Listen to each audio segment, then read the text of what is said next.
Hola, ustedes han escuchado el concepto de hub energético de las Américas. Hoy converso con una de las personas que ha venido trabajando ese concepto. Ha trabajado toda su vida en la industria petrolera. Y esto más que una conversación, parece una clase de lo que se debe hacer con la industria petrolera. ¿Qué hace falta para que arranque? ¿Es fácil o es difícil reactivarla? Los tipos de petróleo, dónde están en el país, cómo sacarle más provecho al petróleo venezolano. Él y su equipo tienen planes listos para los próximos 15 años. ¿Qué hay que hacer con PDVSA? ¿Qué hay que hacer con PDVSA cuando ocurra la transición definitiva? ¿Qué hacer con las refinerías? Lino Carrillo nos cuenta todo. Espero que les guste. Hola Lino, un placer saludarte. ¿Cómo estás? Hola, muy bien, Jesús, vale, un placer estar contigo y con tu audiencia. Gracias por este tiempo que nos dedicas. Increíble lo que está pasando en el tema petrolero. Estoy sorprendido cómo esta administración transitoria, como le dice el presidente Trump y Marco Rubio, pareciera que entregaron o cambiaron cambiaron la estructura legal del petróleo en Venezuela. Quería que me comentaras un poco sobre eso. Sí, mira, el que pretenda saber lo que está pasando, obviamente va a mentir, ¿sabes? Porque hay tanta cosa, tantas decisiones que son ajenas a la luz pública y que no son evidentes. Lo de ayer, la aprobación que hicieron ellos ayer de esa ley, hay mucha gente que ha criticado, ¿no? Obviamente que están entregando el petróleo, que están, en fin, haciendo tantas cosas que previa incluso a la nacionalización del 76, ¿no? Lo que demuestra que tienen alguna presión del gobierno americano definitivamente, a pesar de que están hablando a su gente de que somos soberanos, y yo veo que han perdido completamente la soberanía con todo lo que hicieron. O sea, quitan ahí lo que hicieron en esa ley, va en contra de la constitución misma. Por ejemplo, eso de que ahora es el ministerio o el presidente de la república el que aprueba esas asociaciones o empresas mixtas o ir a empresas privadas con el 100% de la responsabilidad. Esos son contratos de interés público y como tal está establecido en la Constitución que tienen que ser aprobadas por la Asamblea. Entonces, una ley no puede estar por encima de la Constitución y yo sin ser abogado, o sea, lo entiendo fácilmente. Lo otro es esa ley de ayer aprueba la eliminación de una serie de requisitos que debe cumplir. El que más me llamó la atención es que no tienen que cumplir con la ley de la administración pública, de contrataciones, licitaciones, de Mm. manera que sea transparente, ¿no? Entonces deja la discrecionalidad de el ministro o del director a quien deleguen eso o del presidente decidir si ese contrato como tal conviene o no. Entonces ahí queda evidente, claro que es dedo, estas son las empresas que me gustan. Entonces uno se pregunta cuál es la diferencia entre eso y lo que venían haciendo antes por debajo de cuerda. De él sí decidía y lo que decidía ella, sobre todo ella, que estaba a la cabeza de todo lo que se decía en PDVSA, escogía el bolichico, escogía enchufado, escogía quien fuera y le daba las condiciones que ellos querían. ¿Qué quieres tú? Da la impresión que eso hacían, ¿no? ¿Qué quieres tú para que tú me ayudes a levantar petróleo y a producirlo? Entonces, yo lo que creo que hicieron, en una sola frase te puedo decir, lograron poner transparente toda la trampa que estaban haciendo y legalizarla, a pesar de que todavía se manejan al margen de la constitución, están violándola completamente. Entonces, ¿qué futuro va a haber? No sé, pero para mí están bien tutelados, están haciendo caso. En paralelo, le sacan también la licencia 46, Ujú. donde le dicen, mira, el contrato que vas a hacer, tiene que hacerlo de acuerdo a las leyes americanas. Y cualquier disputa tiene que hacerlo aquí en Estados Unidos. Entonces, eso viola completamente también toda la normativa de Venezuela. Entonces, Increíble. yo no sé, o sea, yo creo que le salió mal la morisqueta que quisieron hacer ayer y bueno, habrá que ver porque todavía hay mucha tela que cortar en ese recorte que hicieron ayer. Inclusive en la interpelación que dijo, que le hicieron, perdón, a Marco Rubio, él dijo que la administración actual, o sea, Odelsi, estaba ayudándolos a ellos, o sea, a los Estados Unidos a detectar, identificar y detener a estos barcos fantasmas. O sea, pareciera que entonces hay como varias PDVSas, hay varios grupos sacando petróleo sin que haya un control. No sé si usted vio eso y qué le parece, ¿no? Yo lo vi, lo que me parece, y es lo que yo entiendo, ok, yo no estoy en Venezuela para decirte si esto es verdad porque lo vi, es que lo que pasa en PDVSA lo controla Delcy Rodríguez. Es más, ellos abrieron, cuando estábamos nosotros en PDVSA, en la Ujú, campiña Torre Oeste, ujú. estaba lo que era la gerencia de comercio y suministro. y eso tenía acceso restringido, estaba en el piso 7, creo que estaba, o piso 8. Ese piso lo sacaron de allá y lo mudaron hacia el edificio de la Campiña Sur. Y es una Ok. fortaleza, ahí no entra nadie y desde allí se controla todo lo que tiene que ver con el mercadeo y los volúmenes como tal de crudo que se vende y a quienes se vende. Ok. Entonces, de que ellos están ayudando al gobierno americano, ellos tienen el poder porque ellos son los que lo hacen. O sea, esa flota oscura, eh, chévere, o sea, pero ellos son los que lo buscaban. Entonces, ¿cómo ayuda a los americanos? Simplemente no contratando y diciendo, mira, estos son, y quizás qué le están dando en Mm. retorno por esa lealtad ahora que muestran hacia el imperio mismo, ¿no? O sea, Ahora, esa gente que controlaba esas flotas oscuras, yo creo que no deben de estar muy contentos con ellos tampoco, ¿no? Porque antes me mira, tiraba negocio, ahora ya me dejaste de tirar negocio. eso sí, sí, claro, o sea, es como los rematistas, ¿no? O sea, ellos tenían un negocio montado, pero mira, esa flota existe y la usarán otras personas. O sea, acuérdate que Irán estaba en eso también. Si no es crudo venezolano, que está ahora restringido, será crudo de Rusia o crudo iraní. O sea, ellos van a seguir mudando esa parte. O sea, los chinos también se están beneficiando de esa flota. El crudo lo va a ver. O sea, los crudos lo van a conseguir, solo que no va a ser Venezuela. La gran pregunta, ¿qué tanto, o sea, qué tan difícil es reactivar la industria petrolera en Venezuela? Mira, al final del día, obviamente la falta de mantenimiento, la falta de lo que es una gerencia técnica en todo lo ancho y largo de la cadena de valor de la industria, eso tiene sus problemas, obviamente. Pero el hecho de tú tener en Venezuela muchas empresas privadas, casi la mayoría de la gente que votaron allá en Venezuela, los que votaron en el 2002, 2003, yo creo que eso se puede hacer. Lo que se presenta como difícil es levantar el capital, el tener que haya la disposición de invertir en Venezuela. Y para que eso ocurra, yo no creo que vaya a ocurrir mientras así sea bajo este tutelaje. Lo decía Chevron hoy mismo, o sea, ellos no van a llevar Mm. ingentes dinero para expandir la producción, no, ellos van a usar lo que genere la propia operación para reinvertirlo. Y eso han hablado que en los siguientes años, 2, 3 años, ellos pueden subir en 50% la producción. Eso son 120,000 barriles más, o sea, eso es una gota en el mar. Entonces, ¿qué tan difícil va a ser? Yo creo que tienes que partir de la base de que tiene que haber un nuevo gobierno, que haya, como dicen los americanos, the rule of law, que funcione la ley, que funcionen las instituciones y que se proyectes la seguridad para esos inversionistas, porque no hay nada más cobarde que un dólar. Entonces, yo Sí. creo que lo difícil va a ser que el dólar vea que es seguro que yo voy para allá y yo voy a tener un retorno que puedo tener en cualquier otra parte del mundo. Bueno, y se lo dijo el presidente Exxon, creo que se lo dijo el presidente Trump en aquella Correcto. reunión. Sí, Le sí, dijo, mira, yo me encantaría, pero ya nosotros nos han echado dos vainas allá en Venezuela, entonces ¿cómo me pides que vuelva a ir sí. y me vuelvan a robar, ¿no? Mira, repararla, ¿se acuerdan de cuando hubo la guerra entre Cuba y Irak, que eso lo Mm. destruyeron, eso lo levantaron? O sea, esos son activos, esos son hierros, son envases, son tuberías, compresores. Eso es la parte fácil. O sea, porque hay ingeniería, hay empresas que te pueden hacer esa ingeniería rápido y te resuelven el problema de la falta de mantenimiento de estos 20 años. El problema es conseguir quién te va a dar el fondo para hacerlo.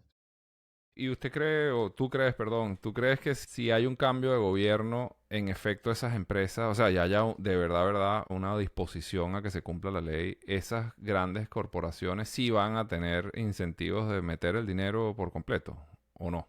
Yo sí creo que va a ser una oportunidad de oro para las empresas esas. Alguien lo decía ayer y se me quedó pegado como una frase bien inteligente. El problema de Venezuela no está en el subsuelo. O sea, porque todas esas empresas conocen el subsuelo venezolano, Claro. te conocen el yacimiento, te conocen, por más destrozado que esté el yacimiento, el pozo, o sea, eso es reparable. Hay muchas tecnologías nuevas que han venido y te van a permitir explotar esos yacimientos, reparar la refinería, reparar la infraestructura de oleoductos, gasoductos, poliductos, lo que es el sistema de despacho de combustible, planta de distribución, las plantas de gas. Eso es fácil. El problema al final del día es, es esa parte. O sea que una vez que tú garantices de que tú le vas a respetar los derechos privados a los inversionistas, eso va a venir porque Venezuela, el menor riesgo es el riesgo que está por debajo del suelo, El mayor riesgo que está es el de la superficie, que es esta organización criminal que existe. Y una vez que la elimines y tú garantices que va a existir instituciones que respetan, yo creo honestamente que las inversiones van a regresar a Venezuela. ¿Qué tan rápido o qué tan lento? Va a depender obviamente del mercado. O sea, si hay una depresión de precios, eso se deprime a todo el mundo, no se va a deprimir solamente las inversiones que va a hacer en Venezuela. Entonces Venezuela va a seguir siendo competitiva a la alternativa en el hemisferio. Eso a mí no me queda duda. Hay extrapolaciones que hablan o gente que hace estimado de cuánto cuesta levantar la industria, cuánto cuesta levantar los barriles. Y en todos los análisis siempre sale que Venezuela, con excepto algunas excepciones que están sesgadas por intereses que Sí. defienden ellos, Venezuela tiene siempre la mejor alternativa que se presenta en el hemisferio para el rescate de esa industria. Siempre. ¿Cuánto es el precio mínimo que tiene que tener Venezuela? O al revés la pregunta. ¿Cuánto cuesta sacar un barril de petróleo en Venezuela hoy? O sea, para que sea rentable, ¿cuánto tiene que estar el precio del petróleo? Mira, yo te voy a empezar respondiendo eso por una primera parte, que es caracterizar a Venezuela. Abunda mucho la opinión de que Venezuela es crudo pesado, crudo de la faja y nada más. Se dice. Venezuela para el 2002, dos terceras partes de lo que exportaba Venezuela era crudo liviano y mediano. Mm. Estaba la faja, no se exportaba, excepto los chinos en Sinovenza que exportaban bitumen diluido, el equivalente hoy al Merey 16 que venden, pero el resto exportaba y había crudo pesado convencional. ¿Ok? El Boscan que está sacando Chevron, Tijuana pesado, estaba el Merey, el verdadero Merey de 16, de 18. Entonces, Venezuela puede darte todo un cóctel de crudo que existe. Perdón que te interrumpa. ¿Esos nombres son, siempre, no lo sé, esos nombres son por ubicación geográfica o por tipo de crudo? No, por ubicación geográfica. Okay, o sea, porque entiendo que lo que está en Maracaibo, o sea, o el petróleo que está en el lado de Maracaibo o Zulia es mejor que el de la faja, ¿correcto? O bueno, o es distinto y O más sea, comercializable. el de la faja es el más pesado de todos. Ok, exacto. Pero tú tienes en Maracaibo, por ejemplo, en el lago, tú tienes cualquier cantidad de segregaciones en el lago. Entonces tú tienes, y el lago lo dividieron en cuadrículas y eso tiene su nombre. Okay. Entonces tú tienes, por ejemplo, Lago 5, Lago Medio, Lago Treco, tiene, o sea, una cantidad de nombres que se le dieron de alguna manera aleatorio. Hay otros, por ejemplo, el Boscán está en una zona que se llama, allá en Bajo Grande, está Barúa Motatán, también hay crudos que salían de esa zona en la parte de Trujillo, está el crudo Lagunillas, Increíble. porque se producía en Lagunilla, el pueblo de Lagunilla, Sí. está el crudo Cabimas, pero si te vas a Oriente, entonces está el crudo Santa Bárbara, está el crudo Furrial, que Furrial es una zona, ¿no? De Venezuela. Entonces, en fin, lo hacían por eso. Para responderte la pregunta que me hace, depende del tipo de crudo que tú vayas a producir. Está el costo, cuál es el costo para producir. Ok. Se habla de la faja porque es el que está, o sea, hoy en día creo que es como la mitad más o menos que se produce de crudo de la faja. El resto es crudo convencionales. O sea, tú produces algo así como 350,000 barriles en lo que es Zulia. Tú produces la faja y tú produces entonces lo que es Norte Monaga, Santa Bárbara, y Mm. tienes otros crudos livianos que estás produciendo allá que lo usas para mezclar y para refinarlo incluso, tanto en Puerto La Cruz como en el CRP. Entonces, yo he visto números, yo no soy experto en esos valores y yo simplemente estoy presentando lo que he leído, ¿no? La faja es la más cara de todas y hay gente que habla de alrededor de $40 por barril. Lo que pasa es que ese número incluye la parte fiscal, que hoy por hoy es altísima, ¿no? Ok. Entonces, si tú le reduces la carga fiscal, obviamente te reduce también el costo de producir ese barril. Cuando vas a crudos más convencionales, te están hablando alrededor de los $15 por barril. ¿Cuál va a ser más rápido de levantar? ¿Cuál va a ser el atractivo de Venezuela? Eso lo van a decidir los que vienen a Venezuela. Ok.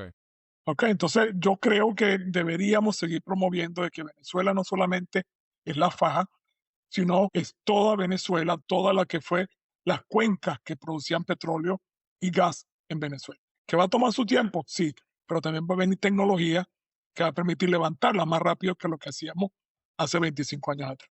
Y en este proceso, porque entiendo que que tú, otra vez, disculpa, entiendo, todo en este proceso, entiendo que tú has colaborado con un grupo de personas, con el equipo de María Corina de hace un tiempo, ¿no? Eso es público, o se puede decir o no se puede decir.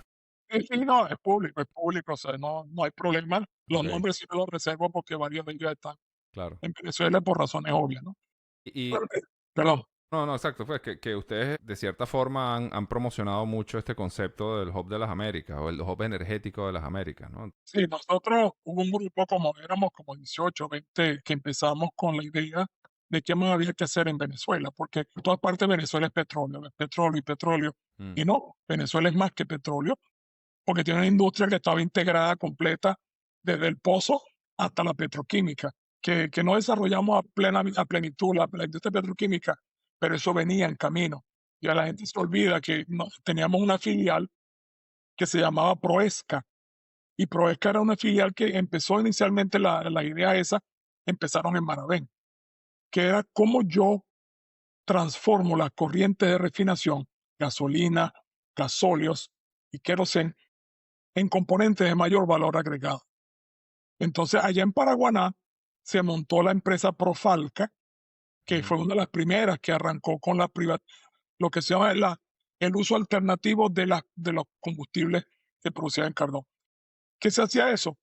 Tú vendías el propano que se le cargaba ujú. a Profalca, eso producía gasolina inicialmente y tenía un valor más o menos como un décimo de lo que tendría el valor si yo separo un componente que se llama propileno Ok. del propano. El propileno iba para la parte de petroquímica y eso tenía un valor como de 8 o 10 veces más que la venta de gasolina Y lo como tal. dejabas mezclado, ok. Lo que buscábamos nosotros era cómo le damos mayor valor a las corrientes de refinería.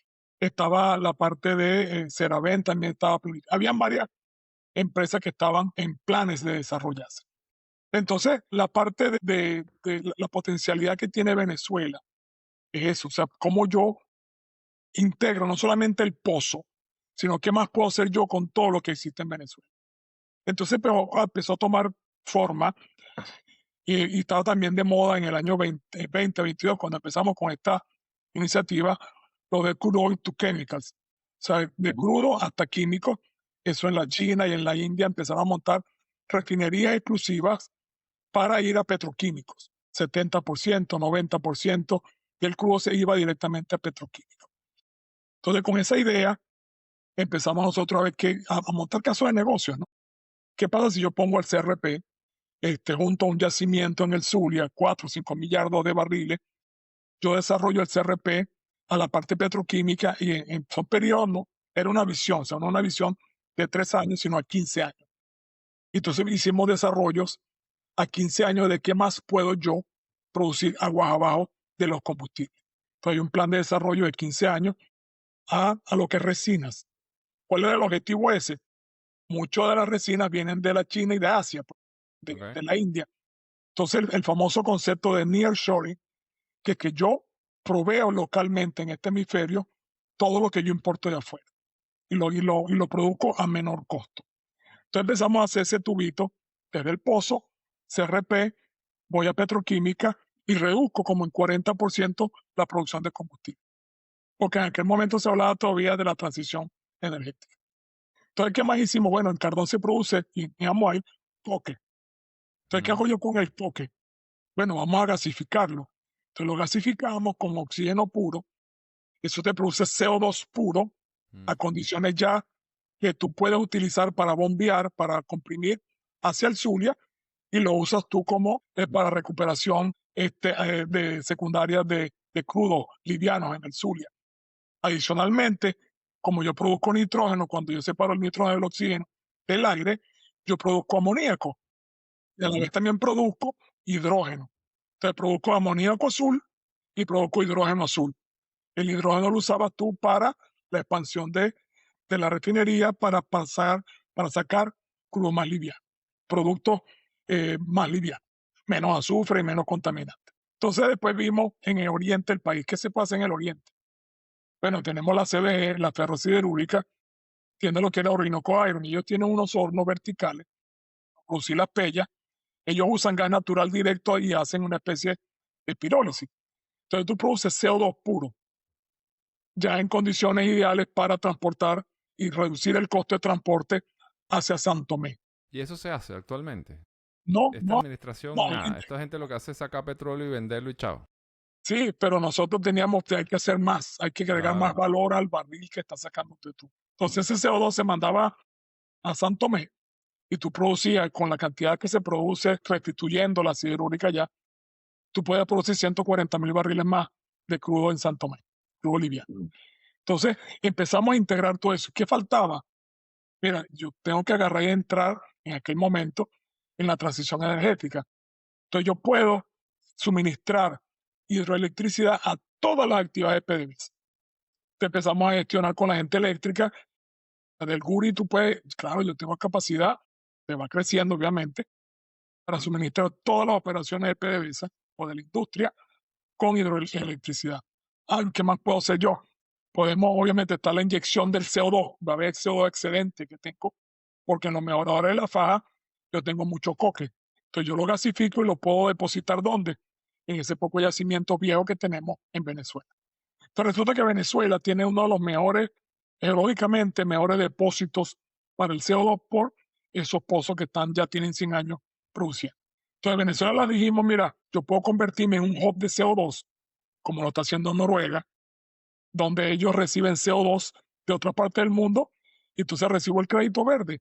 Entonces Venezuela se convertía también en receptores de productores de CO2 del Ujú. mundo. Entonces ahí nace la idea del hub energético de las Américas, donde Claro. Venezuela tenía esa capacidad de recursos de depositar CO2, de usarlo para la recuperación de crudo y llevarlo integrado hasta la petroquímica. Hace un momento dijiste cuáles eran las mejor manera fiscal de tratar el petróleo. Hiciste una pequeña comparación ahí, pero te pregunto, ¿cuál es el mejor modelo fiscal para tener o cuál es el mejor modelo privado, público o como sea para mejorar la industria petrolera en Venezuela?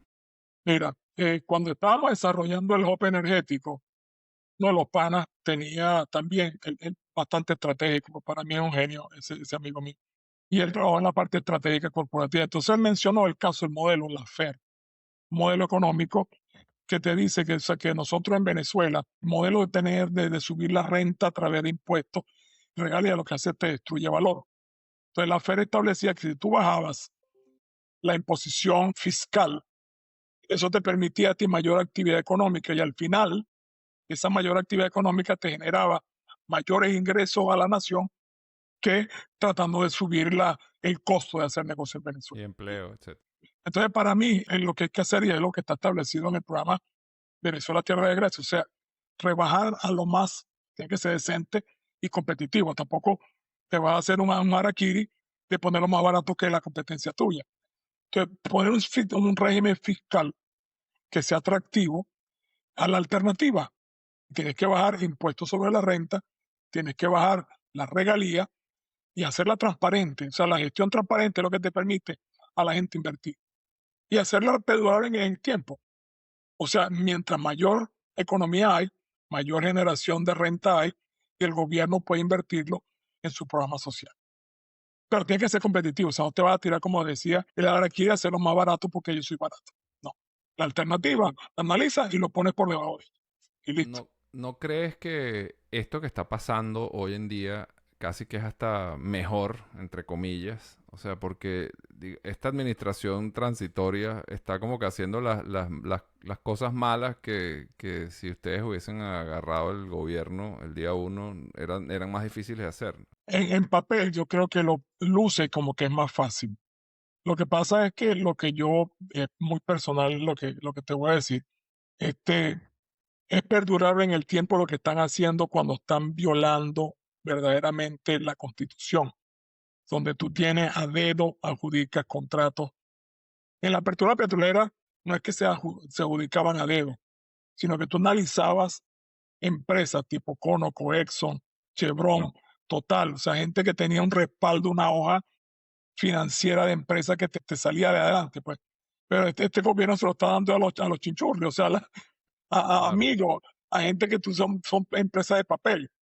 Entonces, yo creo que un gobierno sano debe estar libre de esa capacidad de adjudicar directamente. O sea, tienen que ser procesos transparentes. Yo vivo aquí en Canadá y en la provincia de Alberta no hay ese tipo de problemas que hay allá en Venezuela, pero las adjudicaciones se hacen en audiencia abierta. O sea, la gente está clara de que el gobierno es transparente y lo adjudica porque es la mejor opción que hay. Entonces yo creo que esto que están haciendo ellos para el nuevo gobierno facilita en papel, pero no creo que deba asumirse de que eso va a ser así, porque, o sea, te deja que el gobierno, Claro, el tiene mucha ente discreción. ejecutivo, mucha discrecionalidad. Y eso no va a ser, o sea, no es lo que se ha vendido. O sea, tú no puedes tener discrecionalidad de uno para otro, no, la mía sí es buena. O sea, yo no creo que eso sea lo correcto, ¿no? Hablando de PDVSA, si mañana, vamos a suponer que mañana hay una transición completa, de verdad, y bueno, y si hay elecciones y se nombra una persona, bueno, X, sale elegido alguien, ¿qué tan difícil es arreglar PDVSA o limpiarla o ponerla otra vez eficiente? ¿Es rápido, es difícil? Me dijiste que tienes inclusive hasta gente que trabaja allá en Venezuela, que está con ganas de trabajar o que está ya trabajando, lo que sea. ¿Qué tan difícil es montarse en el burro otra vez? Mira, eh, dos respuestas a eso. Primero, yo creo que PDVSA no es recuperable Ok, como empresa. Y eso va en línea con lo que se promueve en Venezuela Tierra de Gracia, de que el capital privado es el que debe ayudar con el rescate de la industria petrolera, no así de PDVSA. PDVSA es una empresa que está quebrada. Hay gente que dice que son 40, 70.000 millones de ujú, dólares en deuda, además de que tiene una nómina de creo que 85.000. sí, Ayer estaba viendo que eran 100.000, una nómina gigantesca. Entonces yo no creo que sea objetivo de nadie en serio rescatar a PDVSA, sino rescatar la industria. ok, Sin embargo, dentro del programa de gobierno, que eso va respondiendo a tu pregunta, está un plan táctico de emergencia. María Corina lo ha dicho, lo mismo el presidente electo Edmundo González, de que hay planes para todas las instituciones, lo que son los ministerios, todas las empresas del Estado, para las primeras 100 horas y los primeros 100 días. Este plan táctico de emergencia fue hecho desde el año 2017, ha venido mejorándose, se ha venido adaptando incluso ahora a lo que es el rescate de la industria y no de PDVSA como estaba al principio. ok, Y yo lidero ese grupo ahora, yo lo coordino. ok, Ellos venían aparte y yo era como el punto focal entre Venezuela, Tierra de Gracia y ellos. Para evitar la dualidad me pidieron que si yo podía coordinarlo y yo con mucho gusto lo he hecho. Entonces, ese programa te garantiza cómo vas a entrar tú, te da pauta de cómo va a entrar tú, hay un protocolo de entrada, los mensajes claves que vas a dar, de manera de integrarte tú con la gente que está allá adentro. ok. O sea, no vamos a llegar dándole patatas más tú porque yo soy mejor, no, no. Vamos a integrarnos con los que están allá adentro, pero bajo un esquema diferente. O sea, esto ya no es, olvídense de las consignas políticas, esto es corporativo y tenemos un rol y una responsabilidad con el nuevo gobierno. Entonces hay unos bien, bien detallados, hay 19 coordinaciones, de eso va desde la parte de asuntos laborales. Eso es público. Eso es público. Mira, yo te voy a enviar, hoy sale un escrito en el newsletter de PDVSA HOC, de mi autoría, y ahí te habla claro qué es lo que es el plan táctico. No se hace en público el detalle Claro, por pero temor a la gente que está en Venezuela, ¿ok? claro. Pero es un plan, yo lo estaba viendo y te da un plan, no existe otro plan con el detalle que tiene ese plan. Y eso es lo que va a permitir, se habla de 100 horas, 100 días, yo estimo que son 6 meses a un año para tú tener control verdadero Ok, de todo lo que pasa allá adentro. En ese plan se establece, por ejemplo, que Citgo se mantiene como parte todavía propiedad de PDVSA. ok. Y ya hemos firmado, no porque no tenemos la autoridad, pero ya negociamos contratos de suministro. Yo le doy crudo a Citgo, Citgo me da combustibles a cambio. Citgo me ayuda con el mercadeo y comercialización de los excedentes de crudo que no son dueños de los Chevron de este mundo. Tenemos ese tipo de actividades previstas también. O sea, hay bastante detalle de qué hacer sobre todo, y una de las claves es dar victorias tempranas, de Claro. manera que el ciudadano que se dé cuenta de que el cambio es real. ¿Qué hace con la Hemos trabajado, refinería? ya va, Ok, te debemos de la refinería que es mi corazoncito. ok, Algo que hemos hecho, hemos integrado este trabajo con el grupo eléctrico. ok. Tenemos clarísimo de que sin electricidad no hay industria petrolera y sin gas para ellos tampoco hay electricidad. Entonces hemos establecido la sinergia entre los dos grupos de manera de ver cómo vamos levantando, dándole a ellos la prioridad para el gas y obviamente para la población, pero para que ellos puedan hacer su generación termoeléctricas mientras levantan guri, etcétera, etcétera.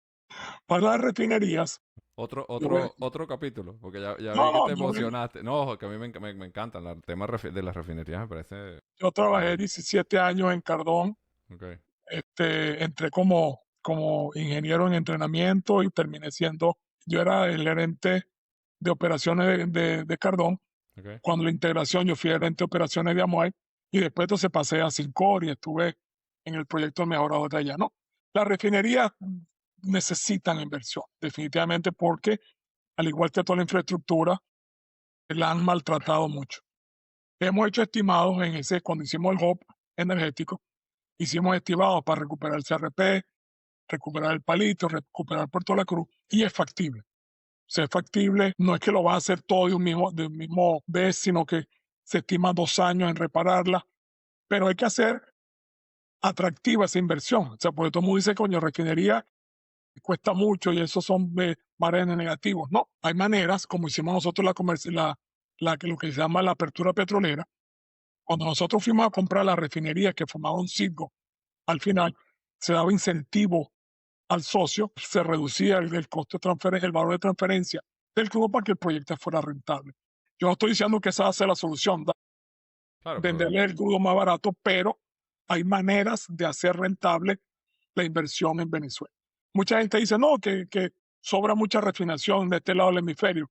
Sí, pero nadie ha pensado que Venezuela, un nuevo gobierno, va a requerir mayores cantidades de volúmenes de gasolina, de diésel, de jet, de lubricante. Y eso que mejor que producirlo en Venezuela, que sale más barato. Obviamente tienes que venderlo al precio alterno de importación para que sea económico, pero lo puedes lograr y tienes la demanda ahí. Entonces yo creo que hay que darle la vuelta. Todo el mundo habla de petróleo y producir gas y petróleo, mm, pero te olvidas de que tú para poder hacer eso, tú no le echas petróleo al carro, tú le echas claro, gasolina al carro. eso hay que Tienes que refinar. refinarlo. Oye, qué bueno, qué interesante. Te agradezco muchísimo tu tiempo. Bueno, veo que tienen los planes muy bien definidos. Y con mucha pasión, ¿sabes? Y con mucha pasión, que es lo Sí, que sí. importa esto. Me gusta muchísimo. Nada, no sé, ¿quieres decir algo más? ¿Cómo estás optimista? Cómo estás viendo tú la situación hoy en día? Mira, yo supongo que como todos los venezolanos tenemos mucho optimismo de que pronto va a haber el cambio que todos anhelamos y que pronto muchos de nosotros que están en Venezuela se incorporarán rapidito, los que estamos en la diáspora, llegaremos 2 días después a ayudar a construir ese bello país que todos hemos soñado y que nos merecemos, ¿no? Yo sí estoy optimista, yo creo que van a suceder las cosas más rápido, parecido como sucedió el 3 de enero, ¿no? Sí. Ya amaneció de golpe, ya amanecerá y estaremos listos para ello. Bueno, gracias otra vez. Espero que volvamos a conversar. Creo que hay muchos temas ahí que le pasamos de refilón y no, no lo hablamos, pero me gusta, me encanta que haberte conocido y que, bueno, que me hayas atendido. Nuevamente, gracias. Eso, de verdad que siempre atento cuando esté disponible tú también. ¿Ok? Gracias, muchas gracias y Gracias. nos vemos pronto.